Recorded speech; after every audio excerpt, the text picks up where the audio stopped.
We need real help noticing the things that do go well, because there is plenty that does go well, but we're very quick to, I'm not going to say ignore it, but it doesn't land. It doesn't land.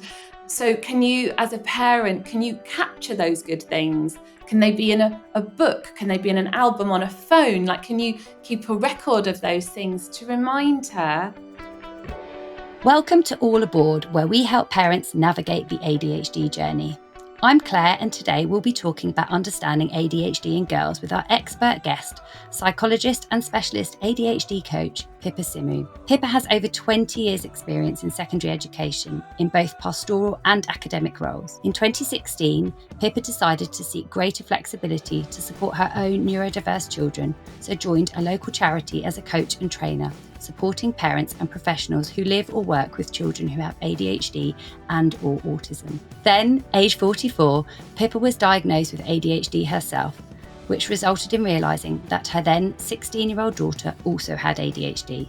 An experience which highlighted for Pippa the lack of understanding and services for girls and women with this neurodiversity. As a result, Pippa launched the ADD Vantage in 2020, offering support services to women and girls, helping them understand and live well with ADHD.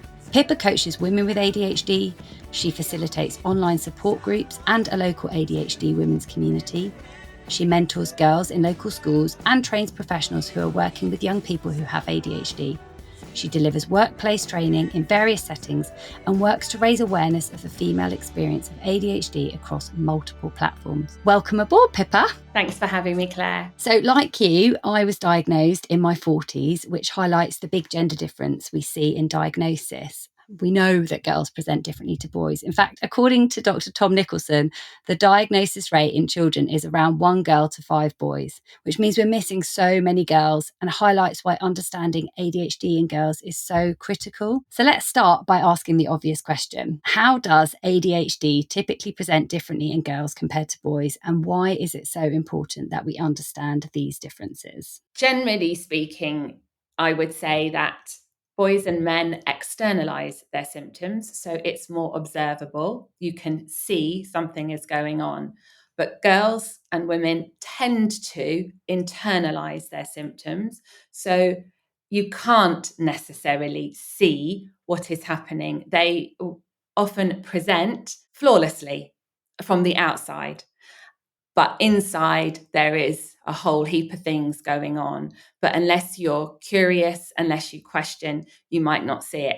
Now, I'm not going to say every girl's like that. They're not. You do get girls who are more observable, and also you do get boys who are more internal. But that's the general difference between girls and boys, I would say. Okay, and why do you think that those differences are the case? Why do girls typically internalise this stuff? I think there is something deep buried within the female about fitting, and she observes her situation, whatever age or stage she's at, and the most important thing to her is to fit and to please her parents and to please her teachers, to get the feedback that she is indeed a good girl. There's a lot of stereotypes around what it means to be a good girl, and those things are obviously not. I think they're sort of woven into our community, into our society, into the fabric. I don't want to say that it's like the patriarchy is a kind of conspiracy and, like trying to keep us down. I don't mean like that, but I just think my mum internalized what it was to be a woman. She's passed that on to me about being a girl and a woman.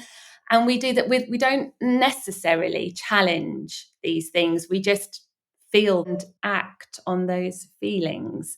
And yeah, there's something about, I would rather be incredibly uncomfortable but appear to fit than say, I'm sorry, this doesn't suit me. This isn't working for me. I definitely noticed that actually in my daughter, interestingly, as you said, she doesn't have an ADHD diagnosis. My son does. But at a recent parents' evening, I'm keeping a very close eye on her, by the way. And the feedback from her teachers was very, very much though that she wants to please, that she can't do enough. And she doesn't have some of the same learning differences that my son does, like dyslexia, for example. But it's fascinating that those outward disruptions that would have been my experience with him as a child at that age with ADHD, and actually many of the boys that are seemingly presenting in her class have those more outward disruptive behaviours versus what I can see with her. Yet when she's at home, those behaviours, I mean, she ticks so many boxes in different way, but she wants to please. She wants to do everything she possibly can to be this perfect student. And it's fascinating how much we reward that behaviours. You know, she was a delight, is what the teacher said. And I thought, isn't that interesting? Because I'm quite certain that I recognise so much of that from my own childhood, that she's struggling in different ways, but that's how she's projecting herself outwardly. It is very interesting how we very typically follow that pattern of, well, I need to fit. I can't bear to be rejected. So I'm going to work my actual socks off, work myself into, almost a nervous breakdown to get it done. So you'll be pleased with me. So I'll get that feedback that confirms I am indeed a good human being and I have lived up to the expectations. The people pleasing and perfection piece is something that people don't think of when they think of ADHD, because they imagine we just can't sit still, we can't concentrate, and we're kind of like flippity gibbets. But actually, I would say, like, no one works harder than us. And when I work with the girls at school, I always tell them, whatever we're talking about, whatever the difficulty is, it will never be that they needed to work harder, try harder, concentrate more. No, it will never. No one works harder than us. We are trying so very hard. And if it's not working, that's because it doesn't suit us. It wasn't made for us. And we're being asked to do it anyway. It's so true. I think back to my own school reports. Obviously, I didn't have a diagnosis at that age, but now knowing what I know now and the way in which I did get a lot of those comments, if only you could concentrate, or if only you could apply yourself over here like you did over there. And those are the narratives that come through. But as you say, we are working immensely hard. And I actually talk about perfectionism, certainly in relation to myself and ADHD in girls and women, quite a lot, because it's not really perfectionism. I feel as though it is trying to do everything in your power not to be perceived in a particular way, or to let yourself down or let others down or be that person again. And that's exhausting. It is. It's maladaptive, because sometimes perfectionism can be useful. Like there's nothing wrong with having high standards and taking pride in what you do. That can be a useful thing. But what we're talking about is maladapted. And it's because for us, the experience of being rejected, criticized, being ostracized, being different is so bad. Like the way that hits us is so awful. We then give our energy to avoiding it any way we can. And therefore we are often, I think I spent about 40 years being completely knackered, really, and thinking I just need a nap. There's something wrong with me that I'm so young and I need a nap. But, that's basically, and again, that's something people don't think of with ADHD, but it's utterly exhausting having this brain. Obviously, it's not all bad. There are lots of really great things that we bring, but it is knackering. It is. Yeah, it is. Particularly if you're a parent with ADHD as well, managing a child with ADHD, because that was me yesterday. I just felt completely depleted. And it's hard in those moments to get the recharge and manage everybody's needs at the same time. So why do you think then it's so important that we understand those differences? We know what the differences are, but why do we need to spot them? Because there is real grave danger, actually. I'm all about living well with ADHD and what we bring to the party. That's what I really like to talk about. But I have to own that we are incredibly vulnerable to a whole list of things you don't want anyone you love to be vulnerable to. It is incredibly concerning to me to think that there are people living with this difference, having no idea about the difference, internalizing everything, and then they were already vulnerable, but now they're making themselves even more vulnerable to eating disorders, to self-harm, to suicidal ideation, to unplanned pregnancies, to abusive relationships. It is a real minefield of difficulties that can affect the rest of your life or kill you, like take your life. In fact, some eating disorders can take your life, and obviously suicidal ideation can turn out with someone feeling that they can't go on. So that's why I'm so concerned and feel that much more needs to be done. And it's mystifying to me why, for example, when a girl rocks up at an eating disorder clinic, why she's not screened for ADHD, and when she's diagnosed with ADHD, why doesn't anyone talk to her about her eating, for example? I'm just like, guys, like, I'm not that smart. Like, that doesn't seem to be an incredibly, like, do you know what I mean? It's obvious. But that's why, because ADHD itself, it's not a mental health problem. It's just a different brain. But having a different brain, not knowing you've got a different brain, having to do things in the way the other brained people do them, that can cause real difficulties. And if those things are not supported when she's a girl, she's bringing them into the woman that she's going to be, and then it's just so much harder to, it's like turning the Titanic. If we can get these girls while they're still girls, then I feel like the future is brighter, the path is smoother. And why shouldn't it be? It shouldn't be about surviving. It should be thriving, right? Like, it should be about flourishing. That's the point of being young. It's about, being the best version of yourself. That doesn't seem to be too much to ask to me. I feel like that's the point of it, like, of being young and exploring and understanding what my values are, what my purpose is.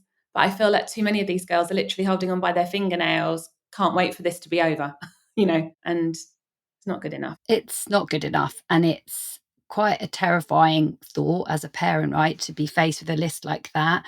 And as someone who has had an ADHD diagnosis in adulthood, and I think back to my own childhood, my own teenage years, and I look at my daughter or other girls that I know, I feel like we have a duty, as you say, to put those foundations in place so that they can thrive, so they don't have to unpick perhaps in the way we've had to do, and to just change things and make it a little bit better. Because I guess those are very real, very, very big risks. But before those things happen or perhaps present themselves, there's challenges that those girls are facing every single day. And perhaps a bit like you said about the screening, which I laughed at. It's not funny, but you're right. It's some of this stuff is so basic, but it's the things that's leading to misdiagnosis or under recognition, or we're looking in the wrong places for these girls. So what are the challenges that you see that girls come to you with that they're facing? Yeah, so I tend to deal with teenagers, so not young girls, girls in secondary school. So at this point, when I meet them, they are probably, I would say all of them are experiencing heightened anxiety. Some of them probably to the point of, it could be a diagnosable, it could be generalized anxiety disorder, it could be like that big. So they're all a lot more anxious than their peers. They are incredibly hard on themselves. Their internal monologue, the words that they want to say to themselves are words that you would never want a young person to hear. Like that, Brutal. they are really, brutal. That's the right word. They are brutal to themselves. They are often tripped up by the dynamics of females. So I think once a girl goes through puberty, there's some, I don't know, hopefully we turn out all right. But honestly, this kind of teenage dynamic where the girls run in packs and nothing is forgotten. And now, of course, we have bloody video evidence to, like when I was young, I could say that wasn't me. I wasn't there. But now, they've got videos from every angle, haven't they? Passed around the school or what have you. I think the challenge is we are people with ADHD. I feel like there's more to trip us up now than there ever was before. We will write the wrong thing on a reply. We will laugh when we shouldn't have laughed or take offense when we shouldn't. Like, we're always on the back foot, like second guessing ourselves, doubting ourselves. And the other thing is that ADHD is not a learning disorder. It does make learning harder if you're not in the right environment, which nearly all of us will be. So the other thing is that they are getting more and more frustrated because typically we're like averagely bright or a lot brighter than that. So we know, it's like we know we have a sense inside that we can do it, except we're not doing it, So for a while we'll probably try quite hard, but then there probably will be a point when we go, well, do you know what? I've been trying hard all this time. It's made no bloody difference. I'm just not going to bother now. Yeah. and give up. And that is such a shocking waste of potential.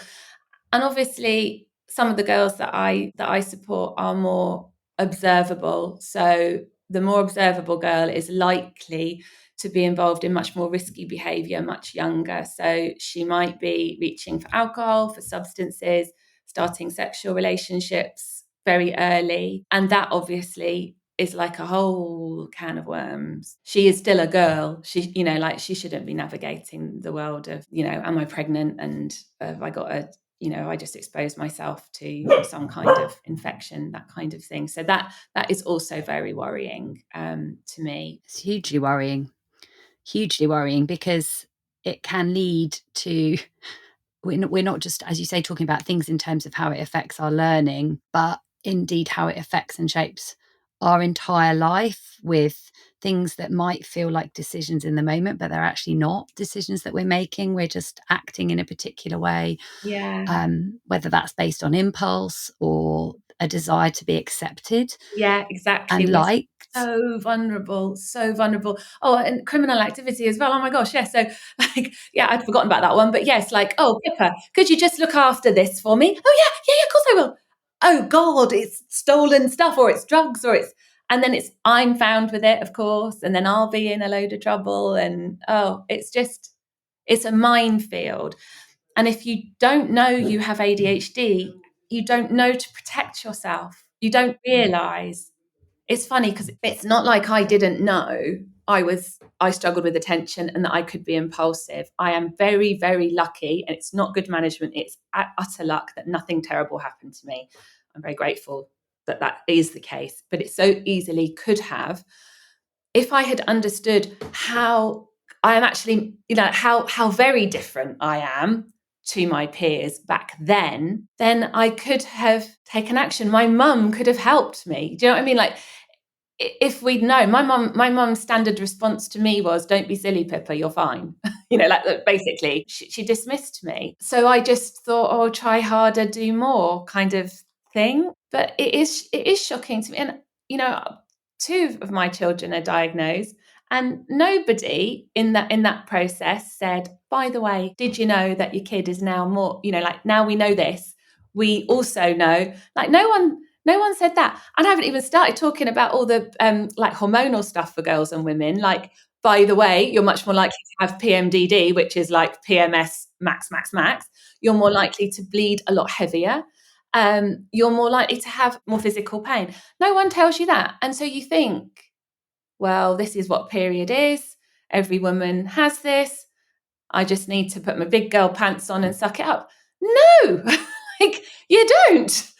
And all the hormone things, like right before our period, it's like you've turned your ADHD up. If you don't know that about yourself, then your internal narrative every month is going to be for those 2 days, you're already hard on yourself. Now you're going to be even harder on yourself.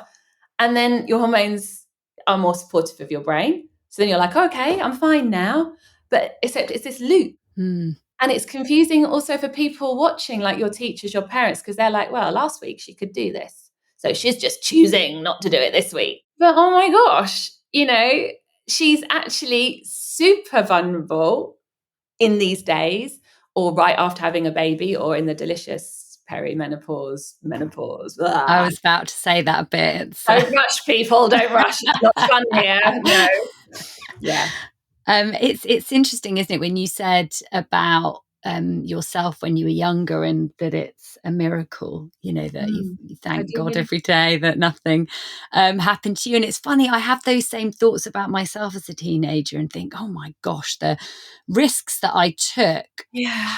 I don't even really know that I thought they were risks at the time. I was behaving in, or ended up in certain situations at different times for different reasons. And I think that very much too now, like how fortunate I was to have managed to navigate that safely to get to where I am, but want to then make sure that we can be helping our girls.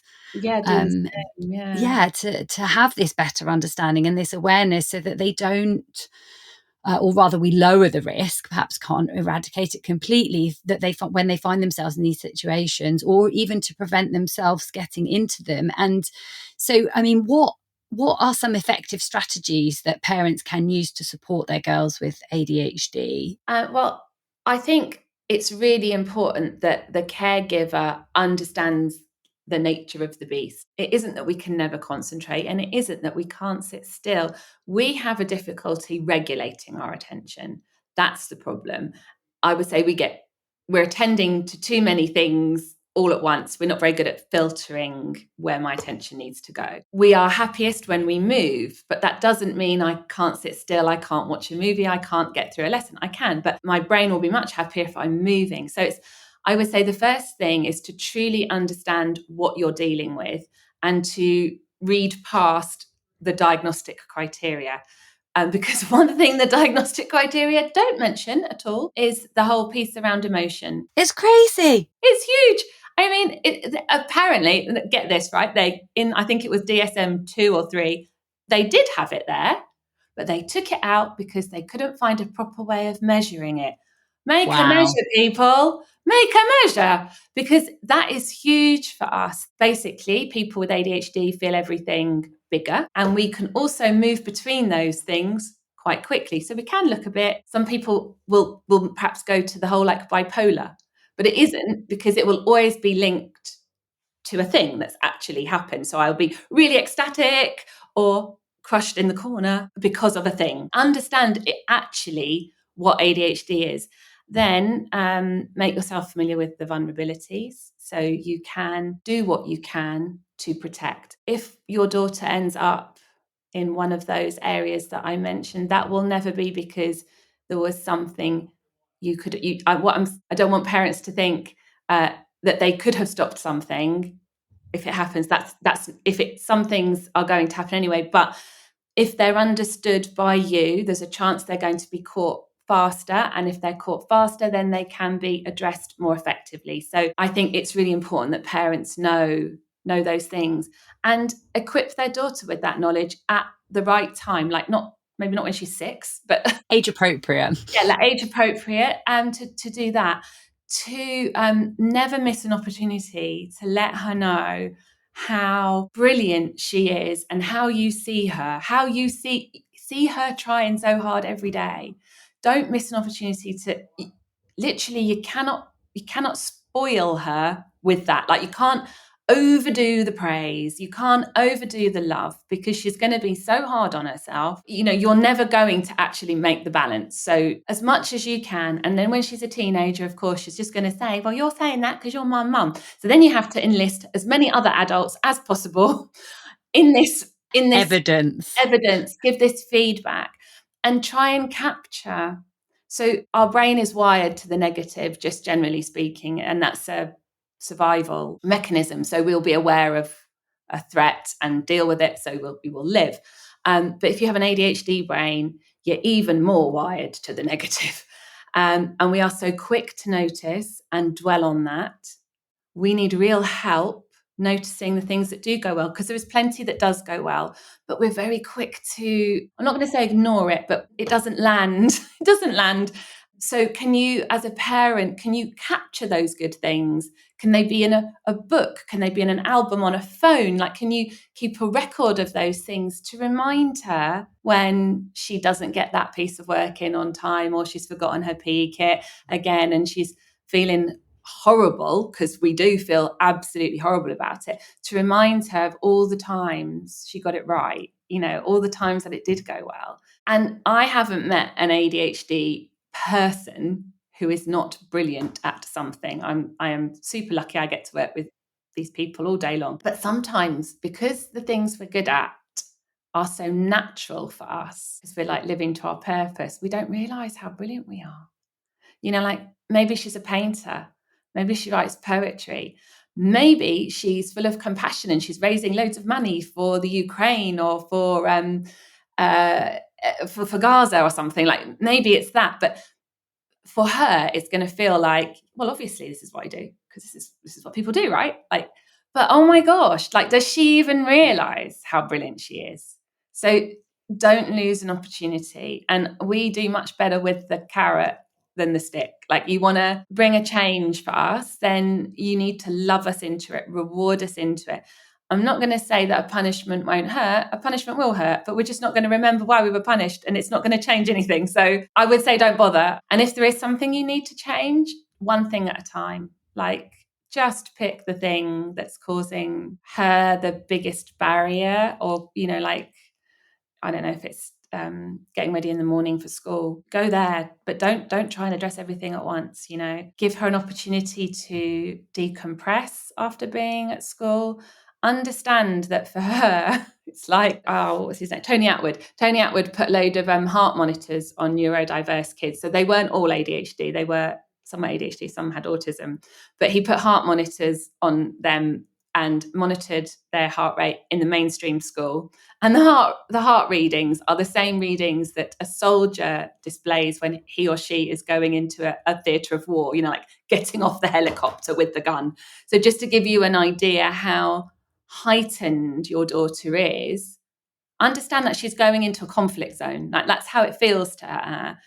So when she comes back from that conflict zone, her language might not be that sweet. It might be fairly undesirable. She might throw things. She might want to eat everything in the fridge. I don't know. But understand that she has just come home to her safe place. She's been keeping a lid on it all day long. And if she is acting up or doing things that you're thinking, oh my gosh, the other 13-year-old's doing this, she's not like the other 13-year-olds. She's your girl, and that's who you're dealing with. So I don't know if that answers the question. I hope it does. It absolutely does. And I think what you say rings so true in terms of what I see with my own daughter. But you're right. This is, when you're talking to parents, you're talking about, this is your daughter, this is your home, this is your family. It's not about the shoulds. It's about what works for you guys, and adapting and putting strategies in place to help and support each other and get through this, because it can be very difficult, particularly in those moments. I think if you, as a mother, also had ADHD, to even in that moment feel a sense of rejection, but to just be aware of what's going on for them and what they need. And I think building on the positives, as you said, it's such an important thing, because it can be very easy, particularly when we're talking about ADHD in girls and the risks for girls with ADHD, and particularly with undiagnosing them, to feel just terrified at those things, or perhaps, as you also said, looking at yourself, thinking, is it a result of something I did or I didn't do?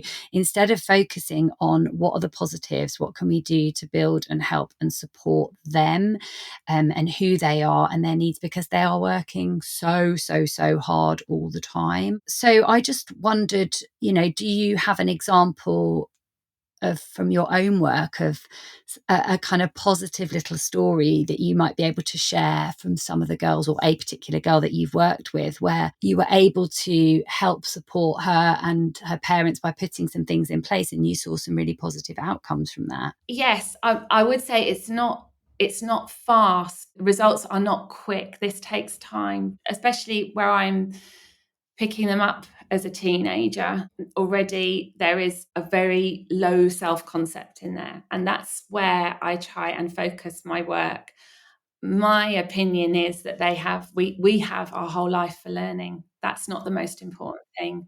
The most important thing is to be well, is to be easy with yourself, is to understand who you are, accept who you are, love who you are. So all the things I will be doing, and it does depend on who I'm with and who they are, what I will be doing, but they're the goals. That's what I'm working towards always. And I have worked with someone quite recently who was in a very negative state about herself. Incredibly high achieving girl, putting an absolute ton of pressure on herself. I think she was, I think I must have started with her in year 10. So she'd had year 10 exams, got the results of those, which is an indicator for what's to come. And then I worked with her through her year 11 mocks and then the actual GCSEs. And of course she did brilliantly. That was no surprise to me whatsoever. But the thing that I really, I was delighted with her GCSE results, but the thing that I felt happiest about was that she could accept good enough in places. Like she had learned that she could like give herself entirely, let's say, to English, because it lit her up and she loved it. and that it was okay in physics to say, you know what, that's good enough. That's fine. I'm just going to put that down now. I'm not going to keep striving, because one of the things I notice with the adults I work with, and it's largely women, is that we measure our worth in productivity. Oh, don't we? Yeah. So, and I think it that probably comes from then. But actually, we are worthy. And, if we just sat on the sofa for another 2 years and didn't ever do anything, we're still utterly irreplaceable and unique. There can't be another Pippa. There's only one of me. So the kind of good enough piece, and because the good enough piece came from her caring for herself, for her to, let's say, put down physics and maybe go and have a soak in the bath instead. So she would take that pressure off, to do something to nourish herself. And I hope, I don't know if I will get an update, but I hope that she will remember these things. And now, as I'm talking about that girl, I'm thinking about another girl. Mum actually wrote to me. I put it on my Facebook page this morning. So it's someone I worked with maybe a year ago. And we did face-to-face appointments here. And the mum would come and sit next door, and I would work with her daughter. And the setting the daughter was in was not very supportive at all. And I was working with the girl around that. I did really highlight to the mum, this place that she's in is they are really not hearing her, not seeing her. And I wrote a report, and she changed schools because that setting didn't really act on what I wrote. They took the report to a different school, started a different school, and the mum wrote to me and used the word thriving. Oh. And said that their house is full of laughter, not tears now. And I'm so thrilled because she was in year 9 then. So I feel like maybe that was, did we get her at the right time? So I suppose I helped her be seen and heard. She was trying really hard. She wasn't causing any problems at school, as in she wasn't misbehaving. She wasn't, there's nothing about her that really would have said, this young person is really struggling, except her parents who were seeing her at home were like, she is really struggling. And they're, why would a parent know? Why would you know that this is not normal for your child to be coming home and collapsing every day? And of course, we've had COVID, so some people think it's COVID, but I think I helped them see how very tough it was for her, and that there was an alternative, I suppose, that you don't have to stick, you don't have to just keep trying harder. You can change things. It's such an incredible gift to give someone, or multiple girls, or these girls you work with, at such a young age, because often us looking at ourselves, I speak as myself here, as an adult, these are things I'm working and battling with now.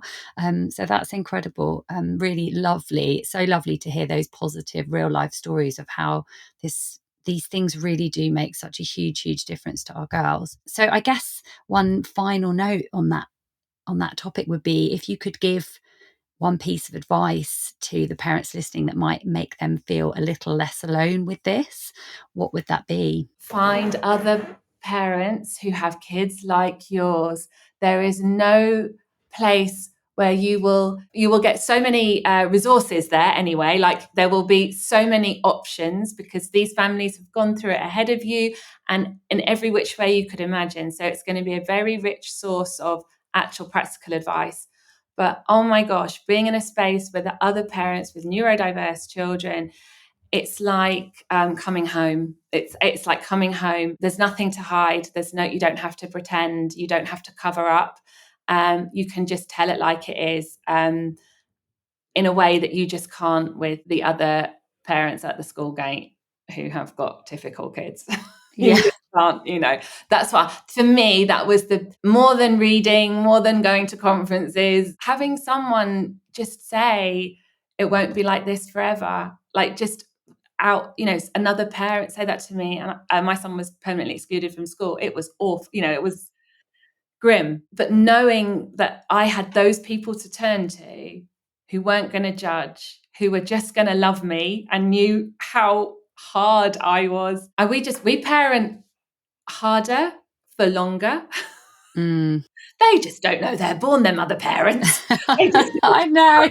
I'm confident that what we eventually produce will be tremendous, brilliant, and blow our minds, and so worth it. But it is intense. It is intense. And just hang in there. Take care of yourselves and don't take it personally. This kid is not doing it to you. If there is stuff going on, it's because there's stuff going on. Actually, I just thought something. I was with a year 9 girl today, earlier this morning, and she's so wise. I was like, you should actually run this school. She said, why don't the teachers, when people like skip class or something, why don't the teachers ask the kids why they did that? I mean, genuinely, curiously, rather than you skip class, that's a detention. Go straight to, where's the book? Oh, that's the crime, that's the punishment. And I was like, yes. Like, because if I'm talking to parents, I'll use the phrase, behaviour is communication. You know, like I say that all the time. Out of this little girl's mouth, year 9, I was like, blimey, you need to be like the PA to the head. You whisper this in his ear, because if things aren't going right, sometimes our kids have just got their behaviour. They don't have the words to advocate. So yeah. And maybe just listen. There's so much power in Validation. listening. Oh my gosh, yes. Whatever she says to you, however, you know, like how we like to tell really long stories. Yeah. Be patient. Listen. Be patient. And, you know, like just say, I can see that was really tricky for you. Gosh, Matt, yeah. How did you feel that? Like some validation. That you don't have to agree with her. Validation's not agreeing. Validation's just, I hear you. I see you. I understand that what you're telling me is hard. Validation is key. Pippa, thank you so much for such an insightful and inspiring conversation. Thank you for your time. If you'd like to learn more about ADHD in girls and Pippa's work, then please do check out our show notes below for a link to Pippa's services at the ADD Vantage, along with more information. And if you enjoyed this episode and found it helpful, please can you follow and review All Aboard to help others find this podcast and welcome them aboard our journey too. Thank you for listening to All Aboard.